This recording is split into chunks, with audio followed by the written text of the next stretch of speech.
तस्करी का गढ़ बना यूपी। 76 कारोबारी रडार पर, बदनाम रूटों से आ रहा है सोना। एक तरफ जीएसटी चोरी पर सरकार का शिकंजा कसता जा रहा है, दूसरी तरफ सोने की तस्करी का रैकेट मजबूत हो रहा है। सराफा कारोबारी अपने कैरियर तस्करी की भाषा में ट्रैवलर के जरिए प्रदेश में तस्करी का सोना ला रहे हैं। इसमें सबसे बदनाम लेकिन महफूज रूट कोलकाता मिर्जापुर मुगल सराय का इस्तेमाल हो रहा है। खुफिया एजेंसियों के मुताबिक हर महीने 250 किलो से ज्यादा सोना बदनाम रूट से आ रहा है। इसके अतिरिक्त करीब 300 किलो सोना अन्य रास्तों से पहुंच रहा है। इस खेल में कई सफेदपोश सराफा कारोबारियों की भूमिका सामने आई है। करीब 76 कारोबारी जांच एजेंसी की रडार पर हैं। इनमें से सबसे ज्यादा कानपुर, लखनऊ व गाजियाबाद के हैं। जांच एजेंसियों के मुताबिक पहले सबसे ज्यादा तस्करी का सोना नेपाल के रास्ते आता था। अब इसका बड़ा हिस्सा चीन से म्यांमार में प्रवेश करता है। इसके बाद मांडले कलेवा मार्ग से भारत म्यांमार सीमा पर लाया जाता है।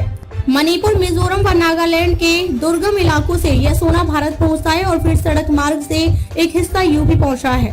दूसरा स्रोत दुबई है, वहां से मुंबई व गुजरात के रास्ते यूपी पहुंचाया जाता है। तीसरा स्रोत बांग्लादेश है, वहां से कोलकाता के रास्ते तस्करी का सोना आ रहा है। तीसरे रूट को तस्कर सबसे सेफ पैसेज मानते हैं। इसमें ट्रेन व सड़क दोनों मार्ग का इस्तेमाल होता है।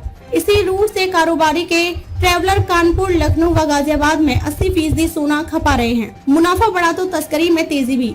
जांच एजेंसी के मुताबिक सोने पर आयात शुल्क, सेस व जीएसटी मिलाकर लगभग 70% टैक्स है। 1 किलो सोना करीब 62 लाख रुपए का है। इस पर टैक्स करीब 10 लाख है।